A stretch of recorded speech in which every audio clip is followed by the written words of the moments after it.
when you first start plastering and you turn to a builder's merchant and there's an endless selection of plasterboards that you could use, it can seem quite confusing and quite daunting. So in this video I'm going to show you all the different types of boards that you can use and the different applications, what they're used for. Okay, so first off, there's different thicknesses of boards, there's different types of boards, and then there's different sizes of boards. So let's look at the thicknesses first of all. You've got 15mm boards. These are quite standard, you can get these most places. You've got 12.5mm plasterboards. You've got 9.5mm plasterboards. These aren't as popular, but you can get them. You've got 6mm plasterboards. So these are specifically for if you've got a curved wall, you could put a 6mm board on and it would bend to the shape of the wall. These are also great for if you're overboarding a wall. Perhaps you've got an old lath and plaster wall with a skirting board and you don't want to lose the nib off the skirting board. These 6mm boards are great for that. These 9.5mm boards, a lot of guys like to overboard ceilings with these, like plasterboard over an Artex ceiling. Just bear in mind with these though, that when your joists are set so far apart and you're putting a very thin board on the ceiling, that you don't get any sagging in between, because they're not quite as strong as a 1/2 inch plasterboard or a 15mm board. Okay, the quality difference from that to that is almost double. A 15mm plasterboard is a lot stronger, it's a lot denser. I'm not saying you're going to punch the wall, but if somebody knocks into the wall, there's less chance of damaging it if it's a 15mm board. Right, I want you to look at this as well, because there's two different types of edge that you can get. These, see when you squash the pack down, and you look here, it's nice and tight, but see these little gaps in here? If you actually look at the edge of this board, it tapers off. This is a tapered edged board. And what that's for, what the idea behind that tapered edge of getting thinner there, is when you butt two plasterboards up to each other, you can put your tape down the middle and you can just fill the joint. We call that tape and jointing. That's what a lot of places like in America do. They just fill and sand and they don't actually plaster the plasterboard. So that's what the tapered edge is for. Now don't worry, if you want to plaster the walls, it doesn't matter about the tapered edge, okay? You can just skim it as normal, okay? But if you did want to just tape and joint, it's no good getting a square edge board which looks like this. Come in. See that there? That's just a square edge board. There's no taper. Whereas on this one, this is slightly tapered and this one's tapered. Now if you look down there, can you see this line there? Can you get the camera just right so you can see it's important for them? See that line there? That's the tapered edge. You can see it there, yeah? See it? It's down there. So that's the difference between square edge and tapered edge. If you're skimming, it doesn't make the slightest bit of difference, but if you're tapering and jointing, you want to use tapered edge boards. Now another important thing, if you are tapered and jointing, just remember that this tapered edge is only on the edges of the board. It's not the tops and the bottoms.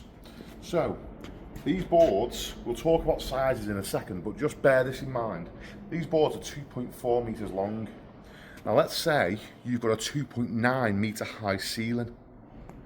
If you have to put a piece in at the top of the plasterboard when it's stood up, if you've got to put a piece in there, that's not going to be tapered. So that could potentially show when you put your tape on and fill it if you're taping and jointing. So what you're better off doing is making sure you get a plasterboard that's long enough. Most places will be able to get hold of longer boards for you, and they go up to 3 meters in the UK. You can get plasterboards up to 3 meters long. So let's talk about the sizes. The different sizes that you can get. You can get them this size, 1800 by 900, or as the old school used to say, a 6x3, okay? You can get handy boards which are like this, you know, you can get them from the likes of B&Q, like little DIY jobs. You can get 2.4 by 1200 that are this size, and you can get 1200 by 3 meters long by 3000, which are the longer ones that we were talking about. So pretty much 3 different sizes that you can get hold of. So we've talked about sizes, we've talked about thicknesses, and we've talked about square edge and tapered edge. I feel like a school teacher. Now let's talk about the different types of boards that you can get. So this is your standard plasterboard, ivory coloured, okay? You can get it in all the different thicknesses and all the different sizes, tapered edge and square edge. 99% of jobs are going to be done with this type of plasterboard. So if you're plastering your living room or your extension, that's the type of plasterboard that you usually use. Specialist type of boards now. You've got your standard wall boards. Let's just talk about ones that are a little bit different. These blue boards, these are for soundproofing, or sound block boards they call them. They're not completely soundproof, but they are going to deaden the noise a little bit for you. These boards, they weigh a little bit more, so you've got to be prepared that they are quite heavy if you've got to carry them upstairs. But ultimately, the purpose of them is to kill noise. So if you've got noisy neighbours, for instance, you could put these on your party wall and it'd keep the noise down from next door. You can also double them up. And I'll tell you the great thing that I used to do as well. If you build a frame slightly off the wall, because every time you put a fixing into the wall, the vibration from the noise can pass through it. So if you've got your party wall and you build a little stud wall in front of it, and then you put 2 layers of this sound block board on, and you put some acoustic rock wool insulation like this, see this stuff, put that between the studs, 2 layers of this blue board, you can almost not hear nothing from next door. Right, see this one? Foil back, vapor check, look, normal on that side, but foil on this side. I'm putting this over here for you, because these sort of go together in a way. What you've got here is a vapor check board, standard plasterboard. You plaster this side, there's foil here, and these are your moisture resistant plasterboard. Dead easy to figure this out now. Vapor check boards are when you've got potential for moisture and vapor from the background. So if you had, say for instance, a garage conversion and you've got a single block garage, a single skin garage, you can't stick plasterboard directly to that because the moisture from outside will travel through and penetrate. So if you build a stud wall inside, you would put something like this around, and that way moisture can't get to the plasterboard because it's foil backed, so it's not going to get damaged if there's any sort of, well, vapor, you know, it's not going to damage the plasterboard. So if there's a presence of moisture from the back, these are ideal for you.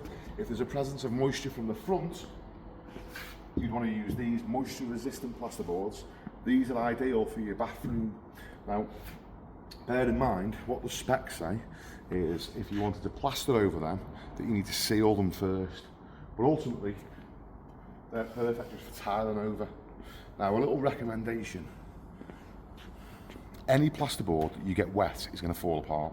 So don't think that you're going to put them in extreme situations where there's water, lots of water present. They will get damaged. They're not completely waterproof.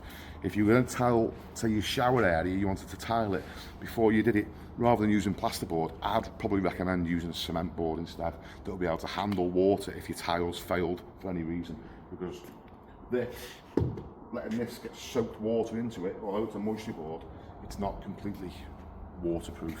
And these ones, my favourites. Any lads that work on building sites that have had to carry these up flights of stairs will know about this.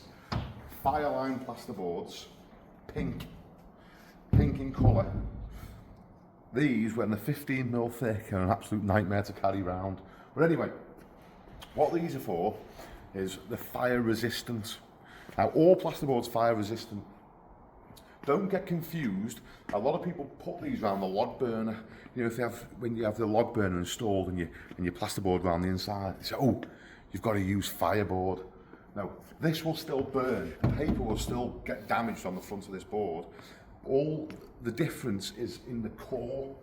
Inside the plasterboard, in here, it's a lot more dense and there's fibres in there. And what it's for, if your house was on fire in your kitchen and your kitchen ceiling was plasterboarded with these, it would take a lot longer for the fire to burn through that before it got to upstairs. It doesn't mean that the surface of it is completely fireproof and it's good for around fires, okay? So don't think that.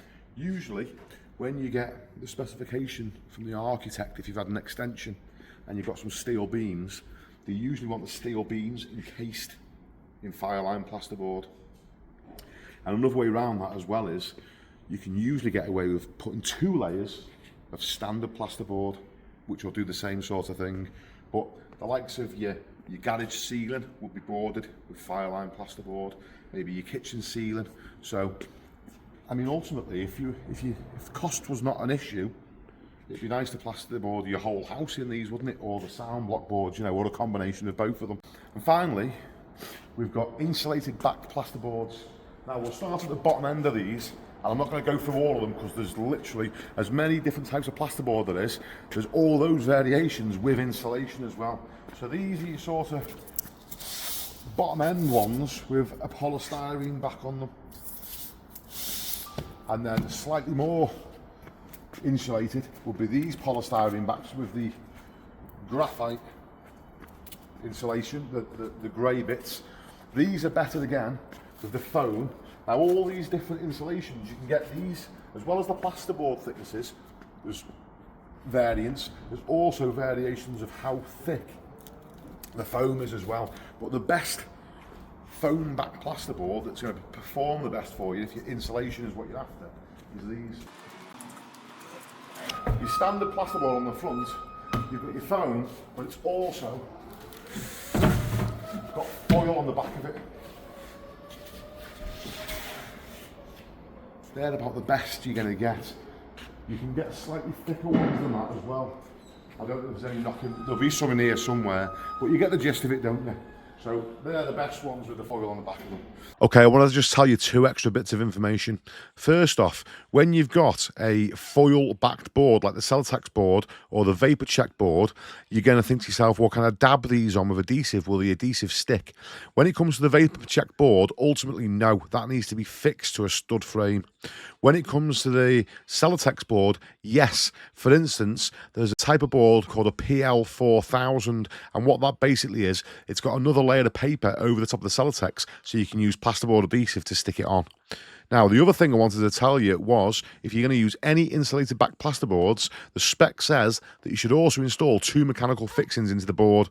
The reason for that is, if the house or the dwelling ever catches fire, the foam can melt and the walls can fall in, so you don't want that, do you? Right, so that's all the different types of boards you can expect to find in the builder's merchant. Hope it clears it up a little bit for you, knowing what to expect, what sort of plasterboards go in what sort of areas, and the different sizes and different thicknesses and different purposes for them.